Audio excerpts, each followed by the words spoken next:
শুনুন, আপনার বাচ্চাকে হঠাৎ দাঁত চেপে ধরে কাঁদছে, খেতে বসলে মুখ ফিরিয়ে নিচ্ছে, রাতে ঘুম ভেঙে বারবার কান্না করছে, আর আপনি বুঝতে পারছেন না আসলে সমস্যা কোথায়।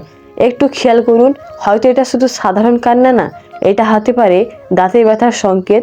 ছোট্ট একটা ব্যথা, কিন্তু সেই ব্যথায় আপনার সন্তানের পুরো দিনটা নষ্ট করে দিতে পারে। ভাবুন তো, আপনার বাচ্চা যদি ঠিকমতো খেতে না পারে, ঘুমাতে না পারে, সারাক্ষণ বিরক্ত থাকে, তাহলে তার শরীর আর মনের উপর কতটা প্রভাব পড়বে। সবচেয়ে ভয়ের বিষয় কি জানেন? অনেক সময় আমরা বুঝতেই পারি না কখন এই ছোট দাঁতের সমস্যা বড় সমস্যায় পরিণত হয়ে যায়। কিন্তু চিন্তা করবেন না, কারণ আজ আমি আপনাকে এমন 5টি সহজ ঘরোয়া উপায় দেখাবো যেগুলো আপনি বাড়িতেই ব্যবহার করে আপনার বাচ্চার দাঁতের ব্যথা দ্রুত কমাতে পারবেন। এই উপায়গুলো শুধু সহজ না, একদম সেফ, কার্যকর, আর বহু মা বাবা ইতিমধ্যে এগুলো ব্যবহার করে ভালো ফল পেয়েছেন। তাই ভিডিওটা শেষ পর্যন্ত দেখুন, কারণ শেষের দিকে এমন একটা টিপস বলবো যেটা জানলে আপনি ভবিষ্যতে আপনার বাচ্চার দাঁতের ব্যথা অনেকটাই প্রতিরোধ করতে পারবেন। চলুন তাহলে শুরু করি। উপায় 1, লবণ পানি দিয়ে কুলি। দেখুন, এটা খুব সাধারণ একটা উপায় মনে হলেও এর ভেতরে লুকিয়ে আছে অসাধারণ শক্তি। আপনার বাচ্চার দাঁতে ব্যথা হলে অনেক সময় সে ব্যথার মূল কারণ হয় জীবাণু আর হালকা ইনফেকশন, আর এই জায়গাতেই লবণ পানি কাজ করে ম্যাজিকের মতো। লবণ হচ্ছে প্রাকৃতিক অ্যান্টিসেপটিক, এটা মুখের ভেতরে জীবাণু ধ্বংস করতে সাহায্য করে, ফোলা কমায় আর দাঁতের আশেপাশের জায়গাকে পরিষ্কার রাখে। এখন ভাবুন, আপনার বাচ্চা যদি প্রতিদিন খেলাধুলা করে, মিষ্টি খায়, ঠিকমতো ব্রাশ না করে, তাহলে মুখের ভিতরে কত জীবাণু জমতে পারে, আর সেখান থেকেই শুরু হয় ব্যথা। কিন্তু একটা সহজ লবণ পানির কুলি এই সমস্যাটাকে অনেকটাই নিয়ন্ত্রণে আনতে পারে। কিভাবে করবেন? 1 গ্লাস হালকা গরম পানিতে আধা চামচ লবণ মিশিয়ে দিন। তারপর আপনার বাচ্চাকে ধীরে ধীরে সেই পানি দিয়ে মুখ কুলি করতে বলুন। খেয়াল রাখবেন পানি যেন খুব বেশি গরম না হয়, আর বাচ্চা যেন সেটা গিলে না ফেলে। এই কাজটা দিনে 2 থেকে 3 বার করালেই আপনি নিজেই পরিবর্তন দেখতে পাবেন। ব্যথা ধীরে ধীরে কমতে শুরু করবে, আর বাচ্চাও একটু স্বস্তি পাবে। কিন্তু এখানেই শেষ না, অনেকেই একটা বড় ভুল করেন, 1 দিন বা 2 দিন করে ছেড়ে দেন। মনে রাখবেন, নিয়মিত না করলে এর পুরো উপকার পাওয়া যাবে না। আর একটা গুরুত্বপূর্ণ কথা, যদি আপনার বাচ্চা খুব ছোট হয়, মানে কুলি করতে না পারে, তাহলে আপনি পরিষ্কার কাপড় বা তুলো দিয়ে আলতো করে সে লবণ পানি দাঁতের চারপাশে লাগিয়ে দিতে পারেন। এতে একইভাবে কাজ করবে আর বাচ্চাও কষ্ট পাবে না। তবে মনে রাখবেন, এটা সাময়িকভাবে ব্যথা কমায়, কিন্তু যদি ব্যথা বারবার ফিরে আসে, তাহলে অবশ্যই ডক্টরের পরামর্শ নিতে হবে। কারণ আমরা শুধু ব্যথা কমাতে চাই না, সমস্যার মূল কারণটাকেও ঠিক করতে চাই। চলুন এবার দেখি আরও একটা শক্তিশালী উপায়, যেটা অনেকেই জানে না কিন্তু ফল দেয় দ্রুত। উপায় 2, ঠান্ডা সেক। শুনুন, অনেক সময় দাঁতের ব্যথা শুধু দাঁতের ভেতরের সমস্যা না, বাইরের ফোলা আর প্রদাহের কারণেও হয়। আর এই জায়গাতেই ঠান্ডা সেক কাজ করে একদম তৎক্ষণাৎ আরাম দেওয়ার মতো শক্তিশালী উপায় হিসেবে। ভাবুন তো, যখন আপনার বাচ্চার গাল একটু ফুলে যায় বা দাঁতের আশেপাশে ব্যথা করে, তখন আসলে ভেতরে ইনফ্লামেশন, ফোলা হচ্ছে, আর ঠান্ডা জিনিস সে ফোলাটা কমাতে সাহায্য করে। কিভাবে করবেন? একটা পরিষ্কার কাপড়ে কয়েকটা বরফ টুকরো নিয়ে হালকা করে পেঁচিয়ে নিন। তারপর বাচ্চার যে পাশে দাঁতে ব্যথা, সে পাশে গালে 10 থেকে 15 মিনিট ধরে আলতো করে ধরে রাখুন। খেয়াল রাখবেন, বরফ কখনোই সরাসরি ত্বকের উপর লাগাবেন না, এতে ত্বক জ্বালা বা ক্ষতি হতে পারে। এই ঠান্ডা সেকটা দিনে 2 থেকে 3 বার করতে পারেন। এতে ব্যথা অনেকটাই কমে যাবে আর বাচ্চা দ্রুত স্বস্তি পাবে। কিন্তু একটা গুরুত্বপূর্ণ বিষয়, অনেকেই ভাবে বরফ লাগালেই পুরো সমস্যার সমাধান হয়ে যাবে। এটা কিন্তু ভুল। এটা শুধু ব্যথা আর ফোলা সাময়িকভাবে কমায়। আর যদি দেখেন ব্যথার সাথে জ্বর বা গাল খুব বেশি ফুলে গেছে, তাহলে দেরি না করে ডক্টরের কাছে নিয়ে যান, কারণ তখন হয়তো সমস্যা একটু গভীরে চলে গেছে। তাই মনে রাখবেন, ঠান্ডা সেক হলো দ্রুত আরাম পাওয়ার জন্য একদম পারফেক্ট, কিন্তু দীর্ঘমেয়াদে সমস্যা ঠিক করতে হলে সঠিক যত্ন নেওয়া খুব জরুরি। চলুন এবার এমন একটা উপায় জানবো যেটা অনেক পুরনো কিন্তু আজও দারুণ কাজ করে। উপায় 3, লবণ ব্যবহার। পুরনো কিন্তু সবচেয়ে শক্তিশালী প্রাকৃতিক উপায়। উপায় 3, লবঙ্গ ব্যবহার। পুরনো কিন্তু সবচেয়ে শক্তিশালী প্রাকৃতিক উপায়। শুনুন, এই উপায়টা হয়তো আপনি অনেকবার শুনেছেন, কিন্তু এর আসল শক্তিটা অনেকেই বোঝেন না। লবঙ্গ শুধু রান্নার মশলা না, এটা দাঁতের ব্যথার জন্য একটা প্রাকৃতিক পেন কিলার। হ্যাঁ, একদম সত্যি। লবঙ্গের ভেতরে থাকে ইগনোল নামে একটা উপাদান, যেটা ব্যথা কমায়, জীবাণু ধ্বংস করে, আর দাঁতের ভেতরে ইনফেকশনকে ধীরে ধীরে কমাতে সাহায্য করে। এখন ভাবুন, আপনার বাচ্চা যখন দাঁতের ব্যথায় কষ্ট পাচ্ছে, তখন আপনি যদি একটা জিনিস ব্যবহার করেন যেটা একই সাথে ব্যথা কমায় আর জীবাণুর বিরুদ্ধে লড়ে, তাহলে কত দ্রুত আরাম পাওয়া যায়। কিভাবে করবেন?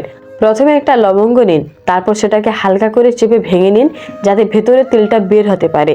এরপর সেই লবঙ্গটা বাচ্চার যে দাঁতে ব্যথা করছে সেই জায়গায় আলতো করে রাখতে বলুন। যদি বাচ্চা ছোট হয় তাহলে আপনি নিজে একটু ধরে রাখতে পারেন, আর যদি আপনার কাছে লবঙ্গ তেল থাকে তাহলে আরো সহজ। একটু তুলো নিন, তাতে 1 ফোঁটা লবঙ্গ তেল লাগান, তারপর খুব সাবধানে ব্যথার জায়গায় লাগিয়ে দিন।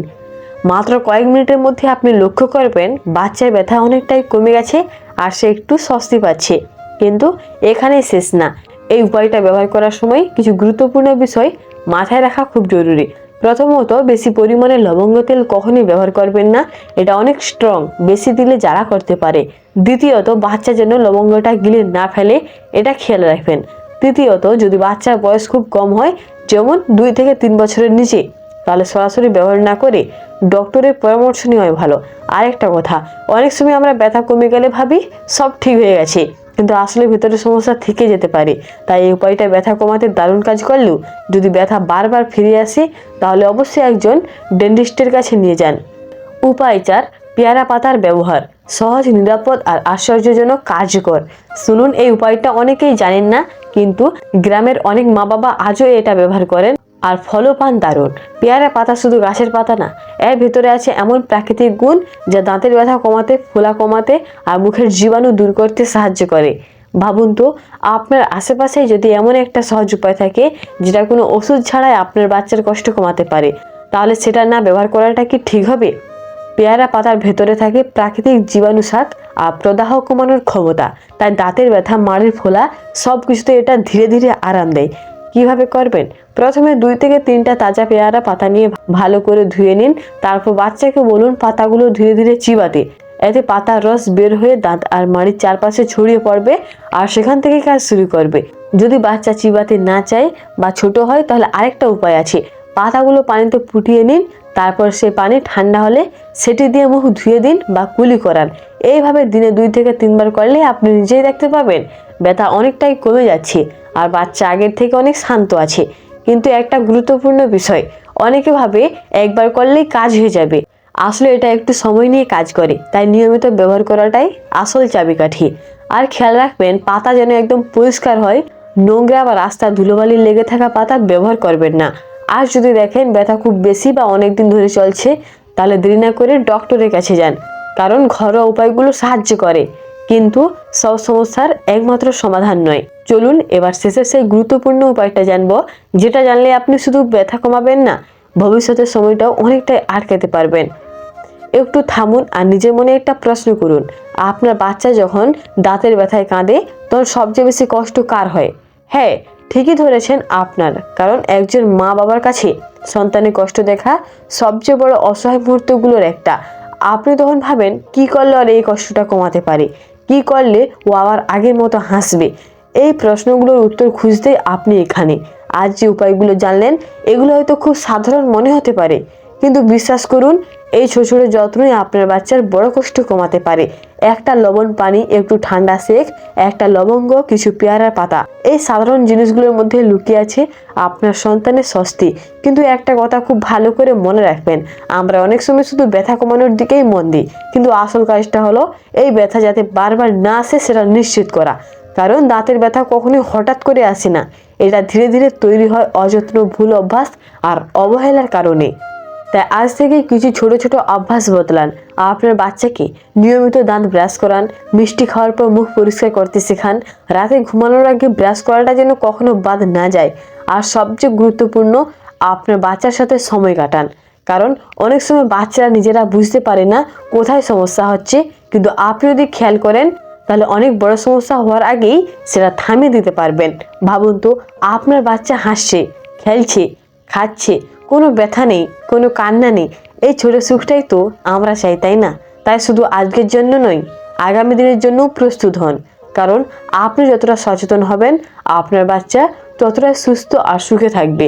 আরেকটা কথা, যদি কখনো মনে হয় ব্যথা খুব বেশি, বারবার হচ্ছে বা কমছেই না, তাহলে দেরি করবেন না, কারণ সঠিক সময়ে সঠিক সিদ্ধান্তই আপনার বাচ্চাকে বড় সমস্যার হাত থেকে বাঁচাতে পারে। মনে রাখবেন, আপনার একটু যত্ন, একটু সচেতনতা আপনার সন্তানের পুরো জীবনটাই বদলে দিতে পারে। তাই আজ থেকে শুরু করুন, কারণ আপনার বাচ্চার হাসিটাই আপনার সবচেয়ে বড় শক্তি। আল্লাহ হাফিজ।